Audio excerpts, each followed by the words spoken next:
Assalamualaikum warahmatullahi wabarakatuh. Nama diberi Nur Maiza Farhani Smiti Baharudin dari Diploma Pendidikan Awal Kanak-kanak Semester 3. Hari ini saya akan menerangkan bahan bantu mengajar dalam subjek Bahasa Arab dan Komunikasi Pendidikan Awal Kanak-kanak. Saya telah memilih tajuk Al-Adwadati fil Fasli, iaitu peralatan di dalam kelas. Antara pengenalan bahan bantu mengajar ialah bahan bantu mengajar ialah segala kelengkapan yang digunakan oleh guru dalam membantu murid menyampaikan pengajaran dalam kelas. Selain itu, bahan bantu mengajar juga dapat memberi sumbangan yang besar dalam meningkatkan mutu pengajaran dan pembelajaran. Bahan bantu mengajar juga dapat menyelesaikan masalah dalam kaedah pengajaran dalam kelas.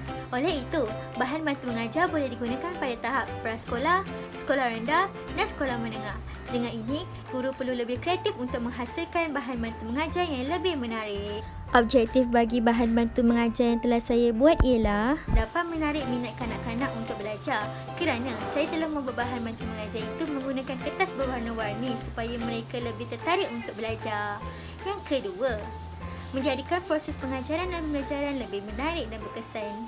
Dan yang ketiga, kanak-kanak dapat menyabut dan mengenal perkataan dalam bahasa Arab, iaitu peralatan kelas dengan lebih jelas. Di sini, saya hendak menunjukkan bahan bantu mengajar yang telah saya sediakan.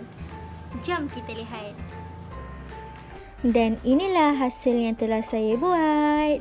Sebelum melakukan aktiviti, saya akan menerangkan satu persatu peralatan kelas dalam bahasa Arab. Yang pertama, maktabun, meja. Maktabun, meja. Maktabun, meja. Yang kedua, saatun, jam. Saatun, jam. Saatun, jam. Yang ketiga, salatun, bakul sampah. Salatun, bakul sampah. Salatun, bakul sampah. Yang keempat, miknasatun, penyapu. Miknasatun, penyapu. Miknasatun, penyapu. Dan yang kelima, kursiyun, kerusi. Kursiyun, kerusi.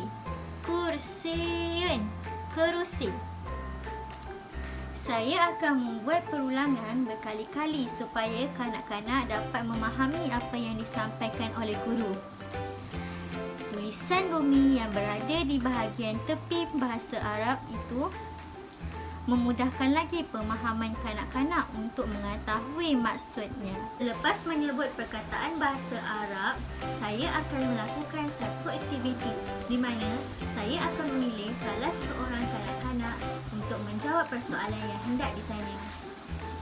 Di mana saya akan menyuruh mereka menyesuaikan gambar mengikut peralatan kelas bahasa Arab yang bersesuaian dengan gambar.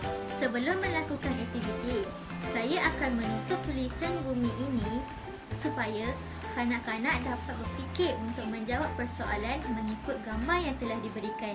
Kerana jika ada tulisan bumi, berkemungkinan kanak-kanak akan menjawab tanpa berfikir. Apabila sudah ditutup, saya akan meminta kanak-kanak itu menunjukkan peralatan bakul sampah mengikut kalimah yang disediakan. Contohnya, bakul sampah di sini. Kalimah bahasa Arabnya, awak perlu sesuaikan dengan kalimah yang betul. Sebagai contoh, ini cikgu. Ya, betul. Sila sebutkan dengan sebutan yang betul. Seperti salatun, bakul sampah. Salatun, bakul sampah. Antara kelebihan bahan bantu mengajar ialah yang pertama, dapat menarik minat kanak-kanak dengan bahan bantu mengajar yang berwarna-warni. Yang kedua, dapat membantu kanak-kanak mengenal dan menyebut peralatan kelas dalam bahasa Arab. Yang ketiga, dapat dijadikan alat bermain sambil belajar.